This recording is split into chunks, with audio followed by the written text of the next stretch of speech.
오늘의 인문학 산책 주띵커와 함께합니다. 네이버 블로그 김종은 작가님과의 대화.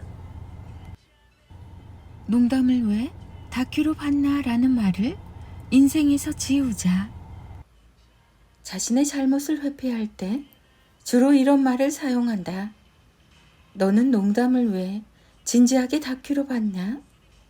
이걸 내가 회피로 생각하는 이유는 상대방 입장에서는 얼마든지 이렇게 바꿔서 생각할 수도 있어서다. 그럼 너는 왜 다큐를 가볍게 농담처럼 받지 못하냐? 그래서 모든 회피나 변명은 결국 자신에게로 돌아와 스스로의 무능을 증명한다. 왜 제대로 받지 못하나 하고 묻지 말고 처음부터 농담은 농담처럼 하고 다큐는 다큐처럼 하라. 제대로 표현하지 못한 무능을 상대방에게 돌리지 마라. 지금이라도 농담을 왜 다큐로 봤냐라는 어리석은 말을 인생에서 지우자. 그럼 낮은 수준의 표현력을 기르기 위해 생각을 시작하게 될 것이고 점점 더 성장하는 자신을 만나게 된다.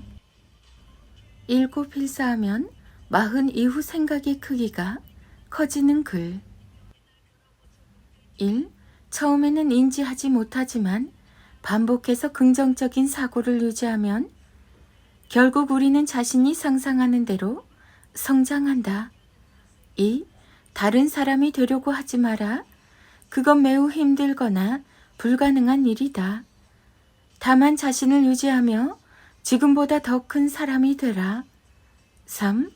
길을 찾는 자는 결국 자기만의 길을 찾게 된다. 그 자신은 누구의 도움도 없이 이미 자신의 길이었기 때문이다. 4. 사는 게 바쁜 건 좋다. 하지만 생각 없이 바쁘다면 당장 멈춰야 한다. 생각이 일상을 이끌어야지 일상이 앞에 서면 그 삶은 어떤 곳에도 도착할 수 없다. 5. 사고가 나면 아프지도 않으면서 보상금을 받기 위해 뒷목부터 잡고 나오는 사람을 조심하라. 언젠가 당신에게도 그럴 수 있다. 6. 지금 무언가에 실패해서 시간을 낭비했다고 생각하면 바로 잊고 다시 시작하라. 시간 낭비에 대한 후회보다 더 큰 낭비는 없다. 7. 살아있다면 기억하라.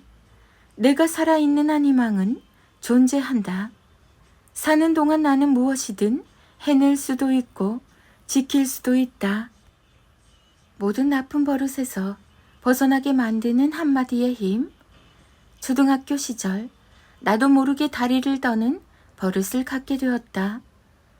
당시 거의 모든 어른들은 다리 떨면 복 달아난다 라는 말로 아이들 교육을 시켰는데 아마 할머니가 같은 말로 나를 교육시켰다면 나는 그 버릇을 고치지 못했을 수도 있다. 할머니의 한마디는 다른 말과 매우 달랐다. 다리를 떠는 버릇은 보기에도 좋지 않지만 너 자신에게도 좋지 않아. 복이 나간다는 비과학적인 말이나 단순히 그들이 스스로 보기 싫어서 그만하라는 식의 말은 마음에 닿지 않았는데 할머니의 말은 매우 달랐다. 나 자신에게 좋지 않다는 말이 마음에 닿았다. 하지만 그렇다고 그 버릇을 바로 고칠 수는 없었다. 할머니, 그게 말은 쉬운데 갑자기 멈추는 게 진짜 어려워요. 그러자 할머니는 인자한 미소를 지으며 다시 이렇게 말씀하셨다. 종원아, 그거 어렵지 않아. 지금부터 다리를 떨지 않으면 되잖아. 당시 할머니의 그 한마디가 나의 사고 체계를 완전히 바꿨다. 그때까지의 나는 모든 나쁜 버릇이나 습관을 고칠 때 이런 방식으로 생각했다. 1. 에이, 그게 말처럼 쉽나? 2. 쉽게 할 수 있으면 다들 멈췄겠지. 3. 무의식적으로 나오는데 그게 되나? 하지만 그건 모두 안 된다 라는 관점에서 나온 생각이었다. 그러나 할머니의 안 하면 되잖아. 라는 한마디 말로 나는 나의 사고 체계를 이렇게 바꿨다. 1. 가능하다는 생각에서 계산을 시작하자. 2. 뭐든 하면 결국 되는 거야. 3. 하면 되고 안 하면 안 되는 거야. 이후 나는 바꾼 사고 체계 덕분에 결심하면 뭐든 바로 실행해서 결과를 내고 나쁜 습관이나 버릇에서 벗어나겠다고 생각하면 바로 벗어날 수 있었다. 겉에서 볼 때는 대단하거나 어려운 일처럼 보였지만 나 자신에게는 그리 어려운 일이 아니었다. 사고 체계가 완전히 다른 곳을 바라보고 있었기 때문이다. 지금 네이버 밴드와 카카오 단톡에서 4,000명에 가까운 분들께서 김종원의 세계 철학 전집으로 나온 책을 매일 필사하시며 깊은 사색의 나날을 보내고 있는데 벌써부터 생각하는 수준이 달라져서 스스로 놀라는 분도 계시고 세상을 입체적으로 바라볼 수 있게 되었다는 분도 계시다. 우리는 자신의 수준만큼의 세상만 볼 수 있다. 매일 나를 바꿀 한마디를 만날 수 있다면 그 인생은 얼마나 더 농밀해질까? 짐작할 수도 없는 황홀한 세상을 수준 높은 언어를 내면에 쌓으며 만나보라. 김종원 작가, 자기계발 독서, 책, 필사, 철학, 괴테, 비트겐슈타인, 니체. 부모에게 이런 말로 사랑받고 자란 아이는 사춘기가 찾아와도 쉽게 흔들리지 않습니다. 1. 우울한 마음도 습관이야. 좋게 생각하면 뭐든 나아져. 2. 세상에는 이유가 필요 없는 게 있지. 살기 위해서 공기가 필요한 것처럼 공부도 사는 동안 무조건 해야 하는 거야. 3. 생각이 다르다고 주눅 들지 마. 누구에게나 다른 의견을 가질 권리가 있어. 4. 젓가락으로 수프를 떠먹을 수는 없지. 뭐든 자기 역할이 따로 있는 거야. 5. 세상에서 가장 멋진 글은 네 마음 그대로를 쓴 글이야. 6. 계절이 바뀌며 다른 꽃이 피듯 누구에게나 자기만의 때가 있어. 너에게도 곧 너의 시간이 올 거야. 7. 네가 듣기에도 예쁜 말을 자주 하면 생각만 해도 예쁜 일이 자주 찾아올 거야. 8. 풀리지 않는 일이 있을 땐 아침에 조금 일찍 일어나 보자. 시간을 더 투자하면 뭐든 나아져. 9. 인기 많은 친구가 아니라 너랑 잘 맞는 친구를 만나는 게 중요해. 10. 네가 틀릴 수도 있어. 그럼에도 늘 표현을 해야 해. 그래야 네 생각을 알 수 있으니까. 11. 어깨를 펴고 똑바로 서면 마음 자세도 달라져. 12. 모두가 다 각자 힘들게 살고 있어. 다만 그걸 견디는 사람이 자기만의 길을 갈 수 있지. 13. 억지로 끌려다니지는 마.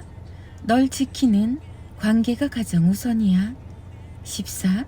늘 기준을 정하고 있어야 결심이 필요한 순간 지혜롭게 선택할 수 있단다. 15. 누구든 자기 무기를 갖고 싸우는 거야. 핑계나 변명으로는 이길 수 없어. 16. 그래서 할 수 없다가 아니라 그래서 할 수 있다라고 생각하면 같은 말이라도 힘이 되지. 17. 뭐든 처음에는 일부러 시작하지만 나중에는 전부가 되지. 18. 방황하는 모든 사람이 다 길을 잃은 건 아닐 거야. 멈추지 않으면 결국 도착할 수 있어. 부모의 언어가 흔들리지 않으면 사춘기가 찾아와도 아이의 세계 역시 흔들리지 않고 자신을 유지합니다. 부모가 가진 언어의 한계가 아이가 살아갈 세계의 한계라고 볼 수 있죠. 우리는 경쟁력이나 온갖 환경이 아닌 언어와 싸우고 있다는 사실을 잊지 마세요. 부모의 언어가 바로 서면 아이의 삶도 바로 섭니다. 내 언어의 한계는 내 세계의 한계이다. 김종원 작가. 김종원 작가. 육아맘. 자녀교육, 책, 육아. 사춘기 초등학생, 중학생. 철학. 사춘기 아들, 필사. 사춘기 딸. 내 언어의 한계는 내 세계의 한계이다. 아들과 엄마의 인문학 인력 낭송이 이어집니다. 정확히 말할수록 아이의 세상이 커지는 부모의 어휘력. 아이는 부모가 쓰는 어휘대로 자라납니다. 김종원 작가님의 부모의 어휘력. 주변을 너무 의식하면 실력이 제대로 나오지 않아. 개구리가 우는 모습을 지켜보고 있었구나. 친구를 배려하는 건 좋지만 그렇다고 너무 의식할 필요는 없어. 한 가지를 오랫동안 지켜본 적이 있니? 그때 기분이 어땠어? 하루 한 장, 재미있고 인문학 달력. 사랑해야 가르칠 수 있고 존경해야 그 사랑을 내 안에 담을 수 있다. 그렇게 한 사람이 아름답게 성장한다.